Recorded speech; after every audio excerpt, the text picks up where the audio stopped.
Hey, Slick Talkers, thank you so much for tuning into this podcast. And I know that if you love this show, you'll also love my morning show called Good Morning Hospitality with my co-hosts Michael Golden and Brandy Canali, as we spend 30 minutes every Monday morning to dive into the industry's top latest news and trending topics. So go check it out on wherever you find your podcasts at Good Morning Hospitality. And you can live stream with us on Monday mornings on LinkedIn, Twitter, Facebook, and of course, YouTube. Now, I hope you enjoy this episode. The behavioral profiling component just helps us understand not only if somebody can do the job, but whether they're going to be able to do it for a long duration of time. They're designed for that particular position.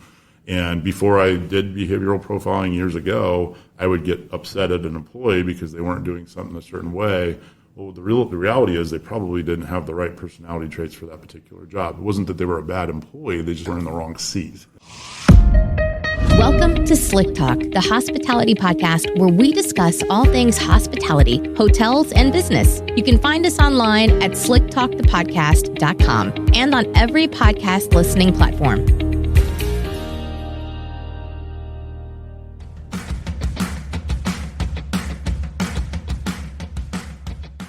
As I've been growing my business and finding new ways to add to my property portfolio, I have to think about how I can anticipate the homeowner's needs, just like I do for my guests.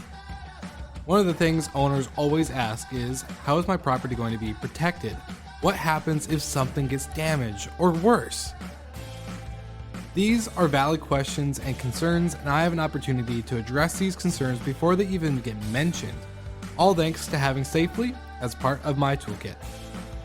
I can ensure all stakeholders are covered during a guest stay and use this information as a way to grow my business by ensuring my property owners know they can trust that I have them covered. If you're a professional property manager, then you need to get Safely in your tool belt so you can focus on operating and growing your business. Thanks for listening to Slick Talk, the hospitality podcast. Now, back to an episode.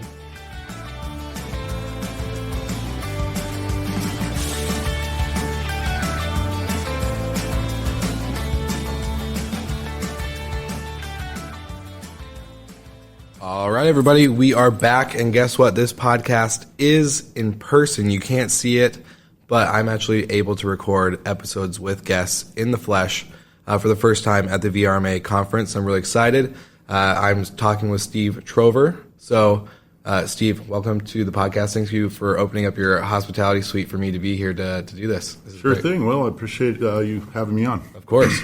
Well, you have an extensive background. We've talked prior to the recording, but I just want to know, where does it all begin? How did you even get into hospitality, vacation rentals? Where's the origin, and what kind of led you to doing what you're doing today? Get into it, yeah. So, like a lot of people, I'm a serial entrepreneur. So I started the business early on, and about 17 was my first business. I was in the car business, and I was in clothing, and tried a number of different things as a young guy, and then.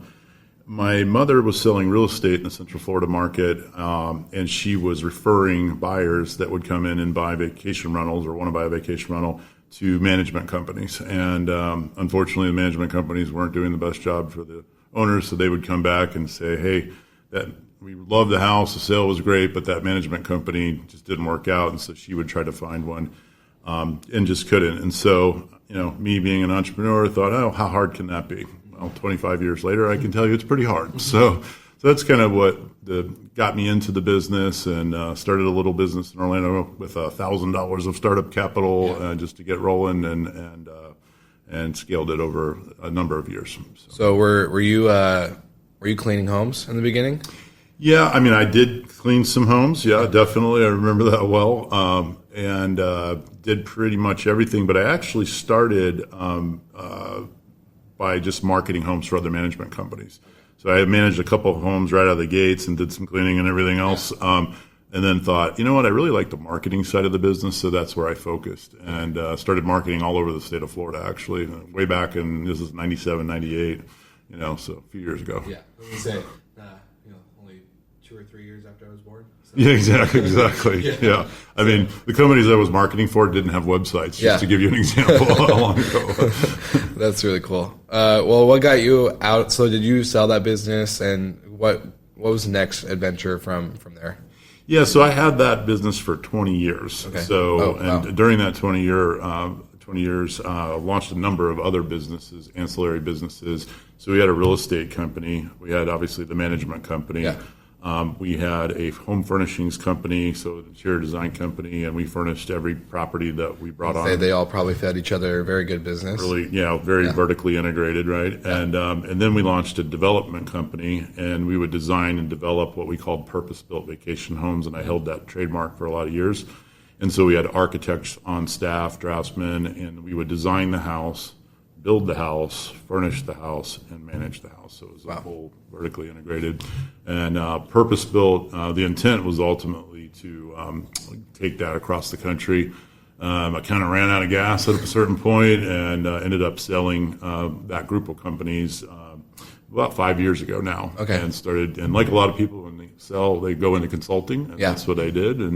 And so one of the first things that happened, or what I was asked for as a consultant, was to recruit. And so I was not a recruiter. I didn't really like recruiters, quite frankly. But I felt the need and wanted to help people any way I could, and that's what led me to what I'm doing today. Awesome.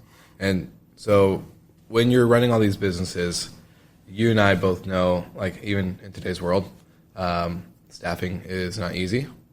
Was this always an issue that you were seeing because Better Talents? Can you describe like what this company does, what you guys are doing now, and when did you start it exactly? Is it just been throughout the consulting or just?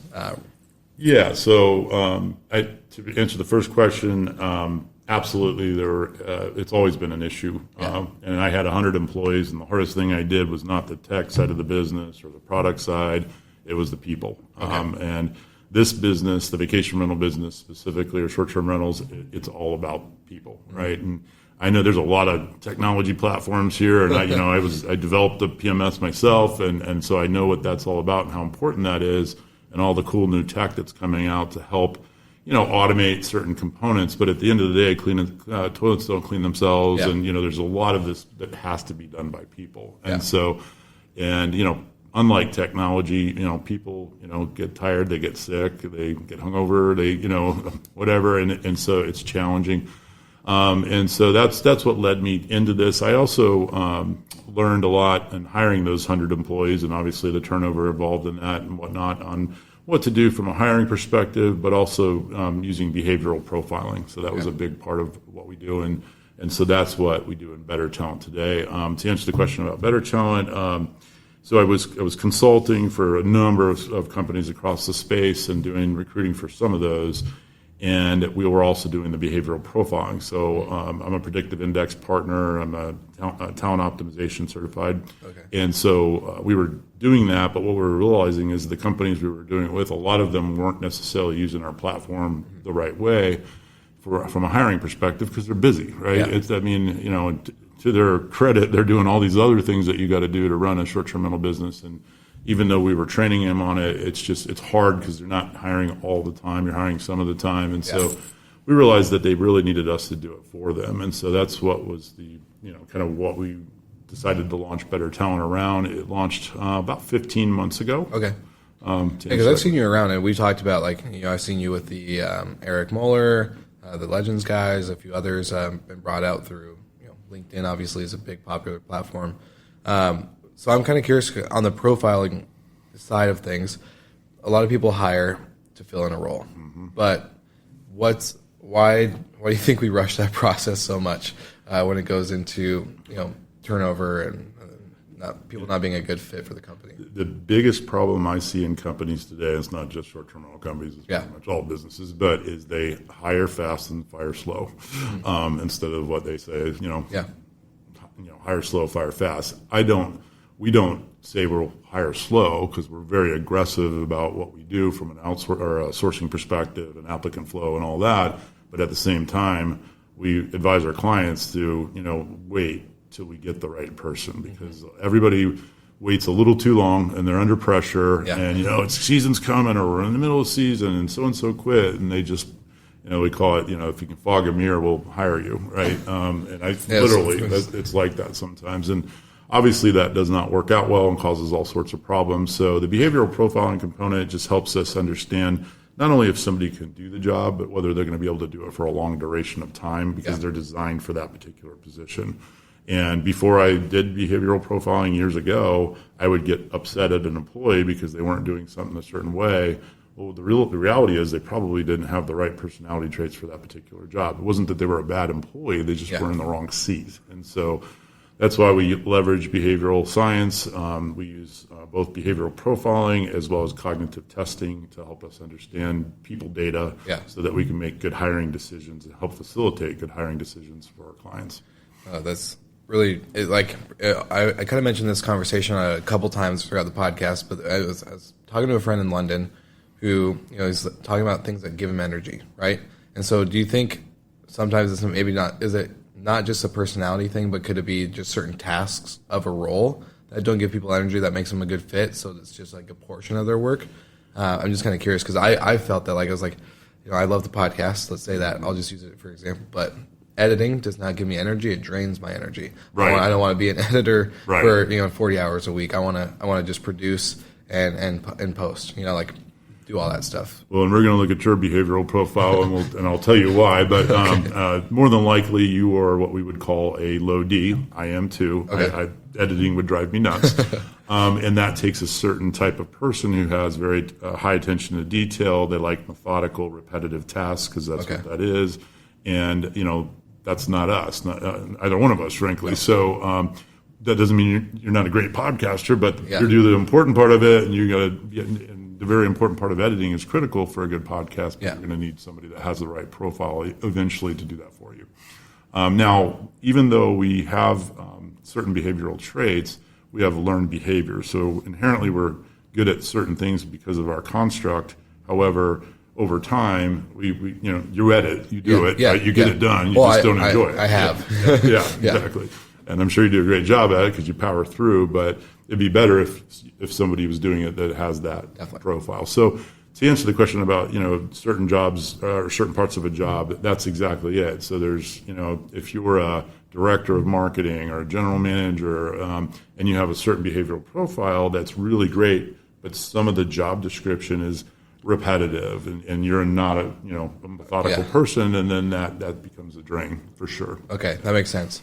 And I've seen more and more recently that the vacation rental or even hospitality in itself world, you have pretty much two businesses. You have on-the-ground operations, so the turnover, the placing of amenities, the property care. And then you have the distribution, the marketing, the content, how the listings are built, how they're photographed, the experiences, all that stuff.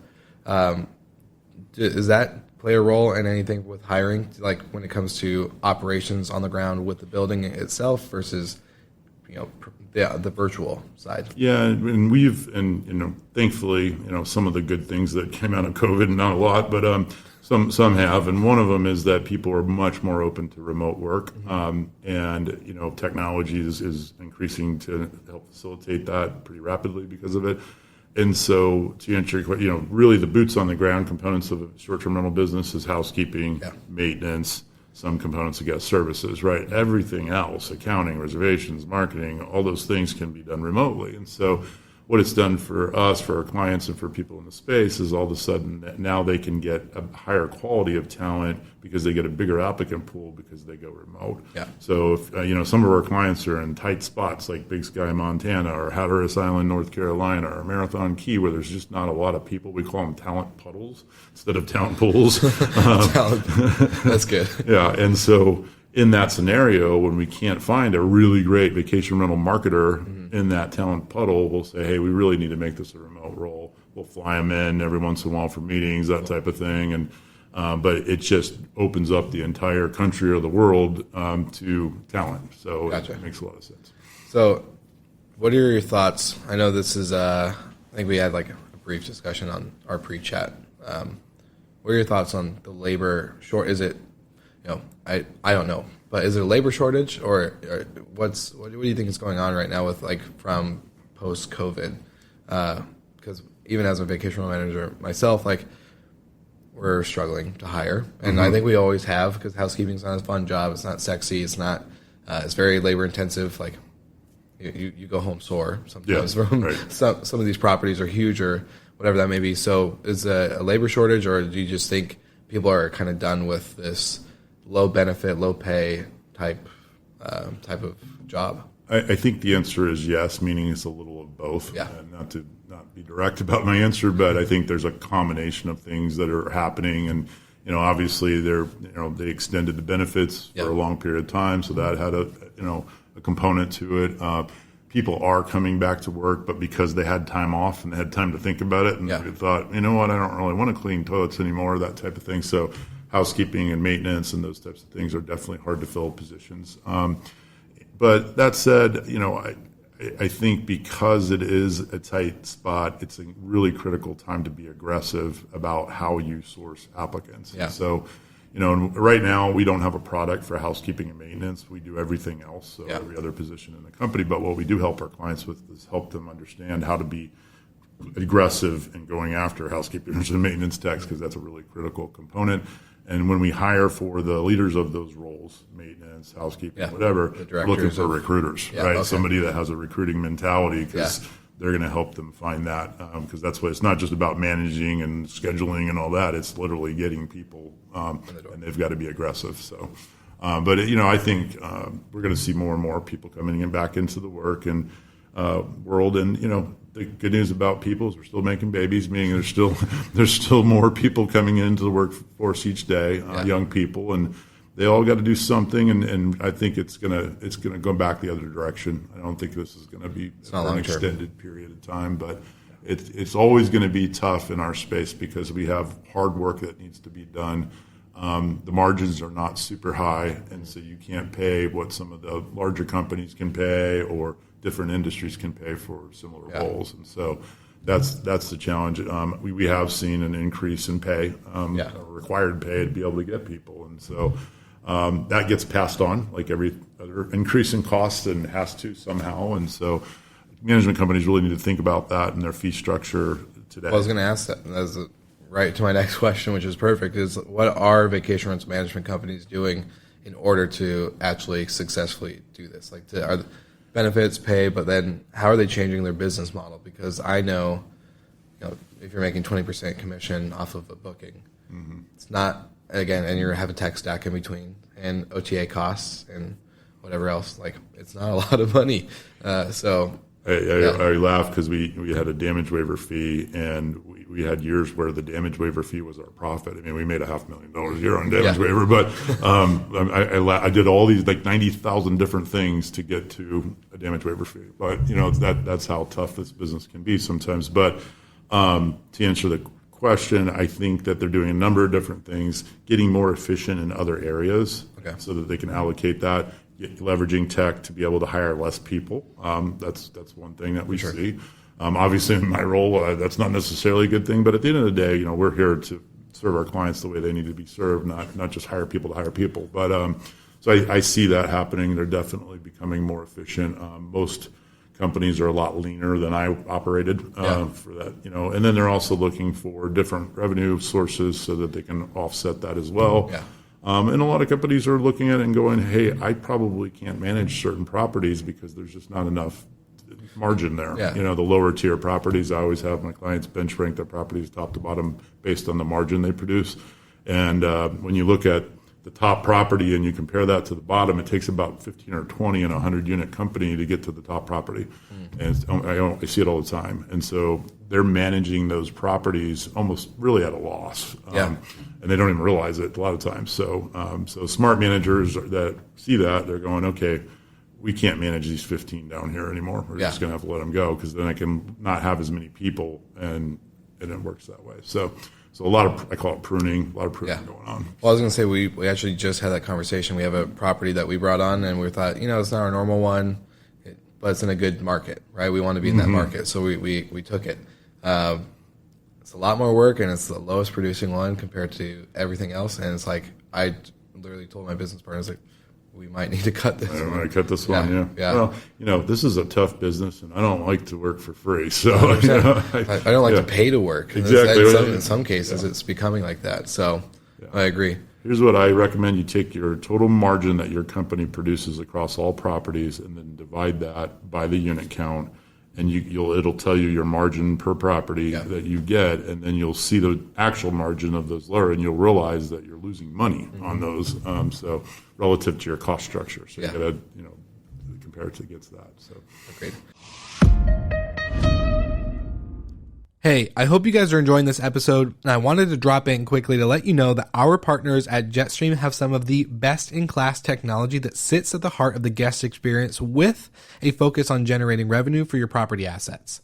With their platform, your property gets the best-in-class tech and integrations to remote access, guest screening, booking protection, and payment processing.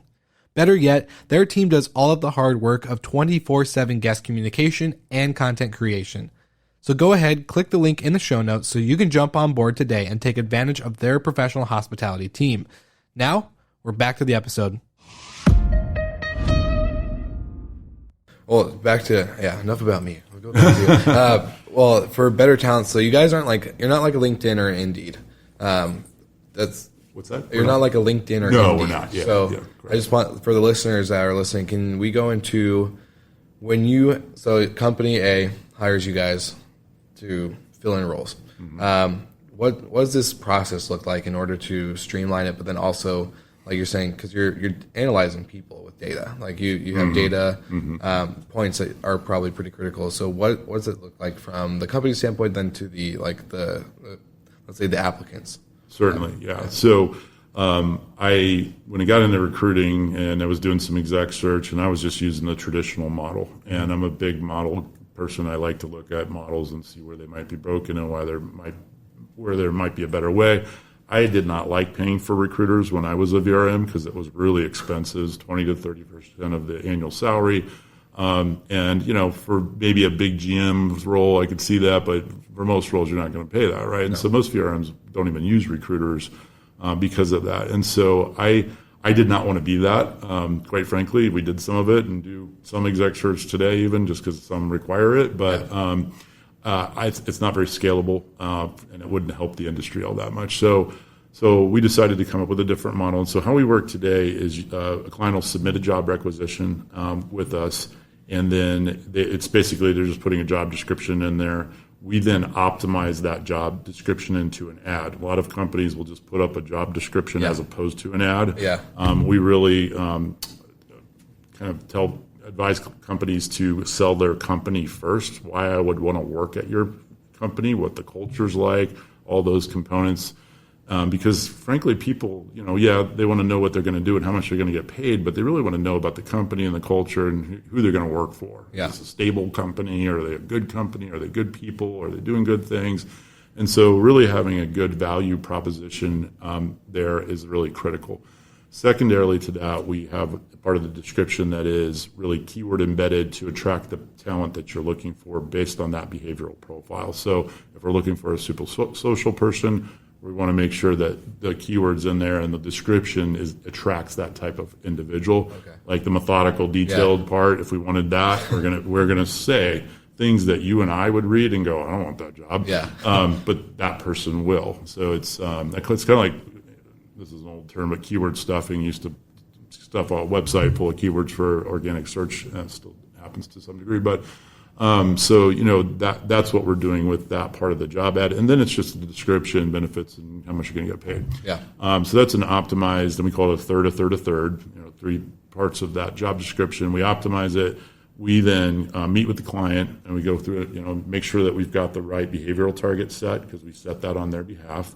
We make sure that we have the right cognitive target set, and we tell them why. This is per job description. What's that? This is per job. Per job. Every time you submit a job rec with us. And then once it's approved by the client, we go to market and we source everywhere. So we use multiple different AI sourcing platforms. We do post on Indeed and LinkedIn. We build a whole social media campaign around it that's geo-targeted if it's not a remote position. We demo target.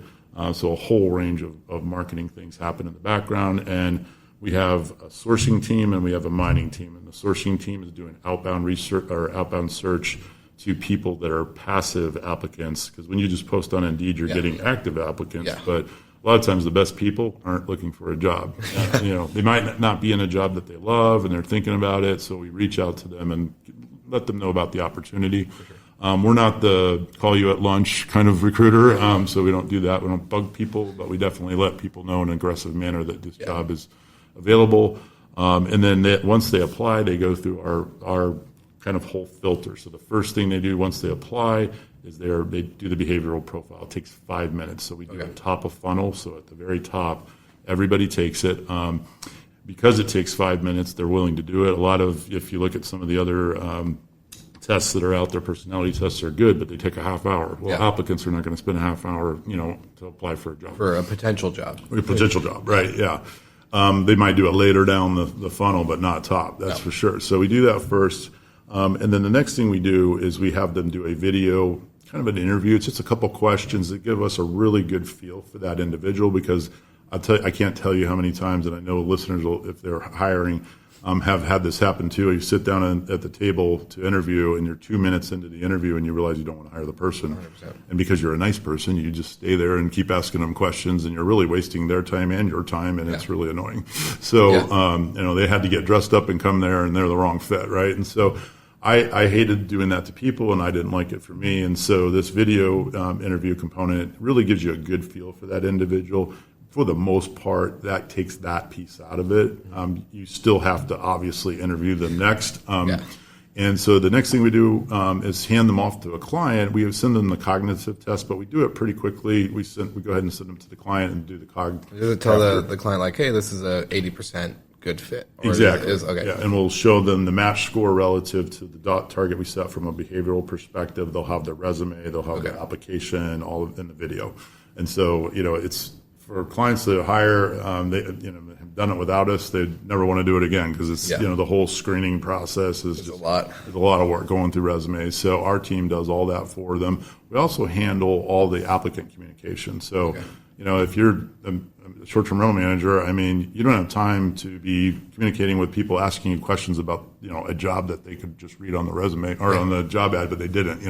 So we handle all that and anything they have questions about the company or whatever, and just try to really do a good job on behalf of the client, giving them a good experience from an applicant. And so we have an applicant promise that basically says this is what we're going to do for the applicant, making sure we're treating them respectfully, letting them know along and communicating well. And so that's a really important component that we do on behalf of the client. Then when we pass off to the client, if they need it, we have a structured interview guide that we provide them, so that they can use that to do the next interview, which is generally the final interview. Is that specifically for that job description, or is it? It is. Okay. So it's designed, for that particular role within a short-term rental. Now, we know that everybody does this a different way, so there's nuances. Not everybody's director of housekeeping is the same, right? Because they do different things. Some people have a laundry or whatever, right? And so we have to take that into account when we're building out the profiles and everything about this components, and then obviously the interview. So then they interview them, and they let us know if they hired them or not. So, and then once you hire, we let all of the other applicants know through a soft letter rejection that they didn't get the job, but we keep them in a database for future potential jobs. And we have over 50,000 people that have short-term rental experience in our database. And, and so we, in a segmented fashion, reach out to people that have that experience when the job opens. So it's a pretty all-encompassing. We're now launching or building a software platform, so it'll have a full user interface. You can kind of do that right now, but we're still early stage on that. We'll probably launch that in the first Q of next year. So. Well, from listening to all this, it just sounds like you're the Vintory of people instead of inventory. You're the Vintory of people. Yeah, it's funny. Brooke and I were talking about that, and I said, I'm just doing what you're doing with people, right? Exactly. Exactly. No, that's a really for the listeners that maybe don't know, but Brooke was on the show. Definitely check it out. But so from the applicant side, though, I'm just kind of curious. Did they? Because you talked about the what was the applicant promise? Right. So from their perspective, what's kind of walk us through? I guess that you said there's social media ads. You have a database, obviously, that's full of people. So you probably don't need to do a ton of outreach and the outside of that 55,000. But I guess walk me on the other side of the employee. Yeah, so we We do outreach outside of the database Yeah. just simply because certain positions, they don't necessarily have to have short-term rental experience. Yeah. So it depends on what the client's requirements are in that respect. And if they don't, like for example, general managers, we have a big shortage of general managers in this industry. There's just not enough of them because so many of the owners sit in that seat. Yeah. And so if you're looking for one, there's not a lot. If you're listening and you want to be great and you think you're a great general manager, please call me. But so in that case, we might go after a hotel GM. Yeah. And then we'll just upskill them on the industry, right? I was gonna And say, really- have you seen a influx of hotel people into the industry? I advocate for it because if you think about what a hotel GM or a housekeeping manager does, it's really the same thing. It's just, frankly, a little easier than what we do because they have one box with a bunch of boxes that are all the same. Exactly. So it's a little bit different scenario, but they are hospitality providers. They're professional. They're structured. Yeah. They know how to, set guest expectations, lead people, do all the things that you need to do in this industry. They just need to understand the industry. Yeah. Some people are more challenged than others converting. Some people love it. I hired a general manager for my company that was a 30-year veteran of the hotel industry. He was amazing. Okay. So, I recommend it if we can't find somebody in the industry. I think if you can find somebody in the industry, it's usually a better scenario than hotels. But if we can't, it's a good second choice. I can tell you that. Do the people that have a harder time, well, your GM didn't have this issue, but do the people that have a harder time converting over to VR, is it usually the 20-year veterans, or is it just people maybe that aren't super tech savvy and understanding of like certain systems operations? Yeah, I think where it's most challenging, and it's a behavioral profile thing. Okay. Some people like structure. The hotel industry has a ton of structure. Our industry has very little, Yes. right? And they're structured management companies for sure, and well run. But relative to their SOPs and all the things that they have that have been developed for the past 70, 80 years, we are a baby. Okay, Yeah, and 100%. so that part of it is challenging for people that really have a need for structure. But the good news is we can see it in their behavioral profile. So when we go hire GMs, we're looking for ones that don't have that construct. Gotcha. And that way they can, and mine didn't, for example. He was a much more flexible individual, and so he was able to make the jump. The other thing that I do is we advise them on how to coach them into the industry. Okay. I've even consulted on that, but I tell the hotel GMs, I go, if you have 100 property management or 100 properties under management, you have 100 hotels. Yeah. Because you have individual owners. Yeah. Each hotel or each house is set up a little bit differently, or condo or whatever, and Their costs are very different. I made the joke, and you won't even know what this is, but a CRT television. Back in the day, we had those big TVs that weren't flat panels. Believe it or not, that's how long I've been in. In the hotel industry, when you want to shift something like that to the new thing, you just do it. All at once. We can't do that in this industry. We got to get owner permission. So those are the kinds of things that are challenging for GMs who are used to. Okay, we're having bed wars now. We're going to replace it with all heavenly beds, and so we don't get to do that. Yeah, that's true. Yeah. Wow, I didn't even think about that stuff. So now with the, I guess, current shift of, we all know vacation rentals are recovering more than hotels have, and obviously a lot faster. But do you think we're going to see the hybrid kind of happen more, where it's like a vacation rental, hybrid hotel type style of inventory, but then the employees are more, or the staff in general is going to become, they're from tech startups. They're going to be coming from, they're going to be, I don't know. I just see this kind of shift happening from the traditional vacation rental home, single family, or I won't say multifamily much. I feel like it's a newer trend of inventory. But do you think we're going to see that merge from, I guess, the inventory side, but then also the way that staffing is they're going to be very remote. They're going to have a few on the ground boots, and that's about it. If you think about this hotel that we're sitting in, this is a convention hotel, but if you just think about a traditional 150 room, Holiday Inn Express, okay, there's a general manager there, there's a front desk manager, there's housekeeping manager, and there's a maintenance manager. They call them engineers, and so that's pretty much it in the hotel. marketing. I was a hotel front Exactly. So you know it well. So yeah. marketing, accounting, reservations, all that is centralized services, right? And so, which makes a lot of sense. It's a good model. I did it in my management company when I had multiple locations. Yeah. So we had everybody in Orlando, but we had San Diego, Captiva. And so, those things that have to be done were there, boots on the ground. It was really just guest services.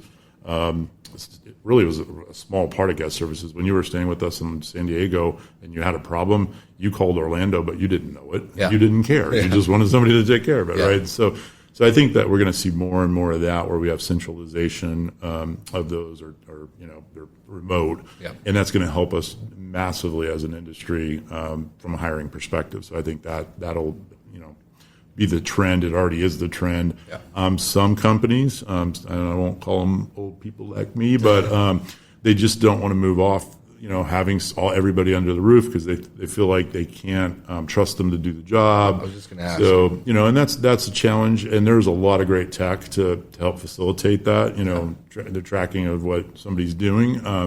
You try not to be super intrusive, obviously, but within reason. You do need to do those things. But quite frankly, when I had everybody under my roof, I didn't know what they were doing all the time. I had 100 people, right? What are you going to watch them all day? So, and I'm sure I had people goofing off just like they could at home, right? But at the end of the day, if you have good KPIs and you have a good structure on what somebody's going to do and the outcomes that you need from them, it doesn't matter where they're at. But there are some people that are challenged with that thinking. That's for sure. Well, that was my next question. Is remote work here to stay? Is that do you think people are going to really shift back into open offices and going that way, or is it? I think this, and I wish COVID never happened, obviously, but from that again, the good stuff that came out of it was, I think that this tectonic shift just happened that was going to happen anyways. It was already happening, but it just accelerated it like never before.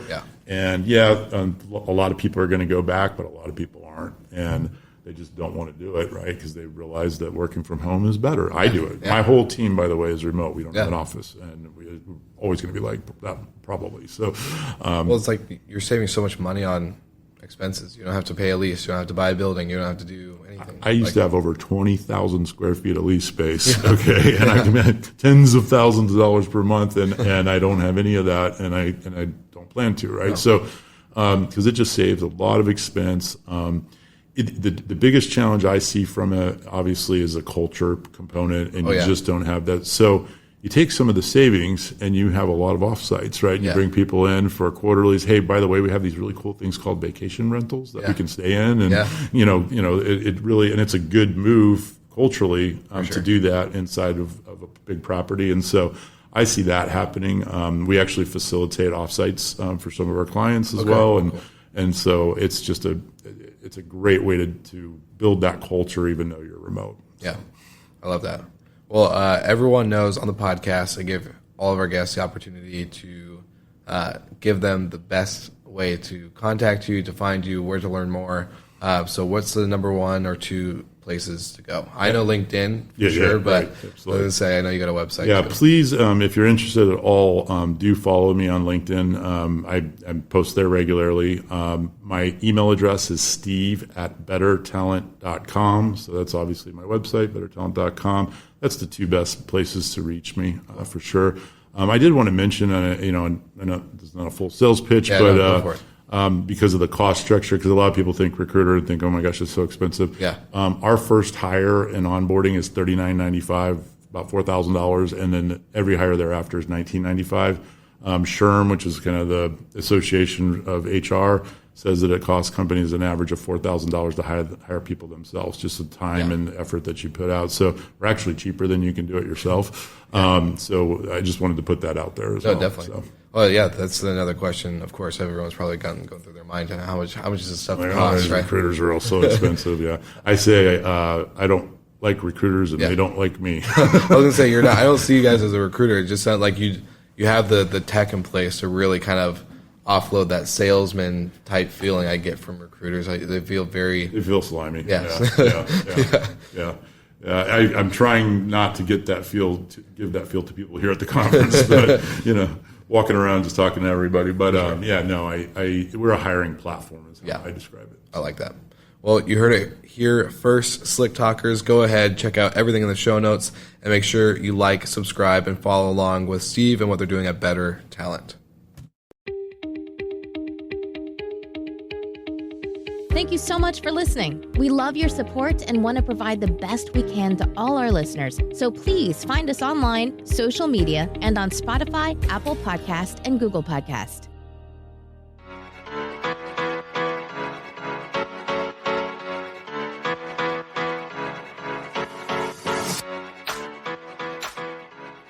Smart locks, smart thermostats, automation, and a solution for any hotel and vacation rental company. Our show partners at Operto are the leading solution for operators to enhance their operations by integrating with your property management software and making sure that all your smart devices create a contactless guest experience while streamlining your operations. So don't forget to check them out on their website, send me a message, or just let them know that we'll send you and you are in good hands. So get ready to enjoy another episode of Slick Talk, the Hospitality Podcast, and check out operto.com or go to the podcast website and see our partners page.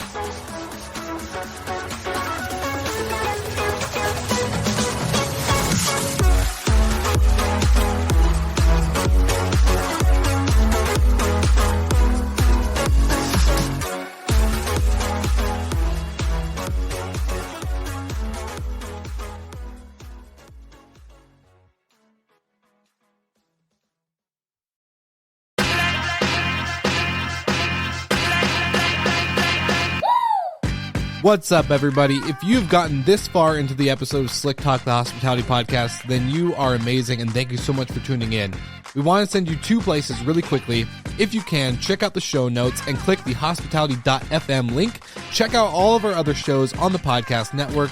And don't forget, if you have someone that you want to hear on the podcast, then fill out the guest fill out form so that way we can get them on the show.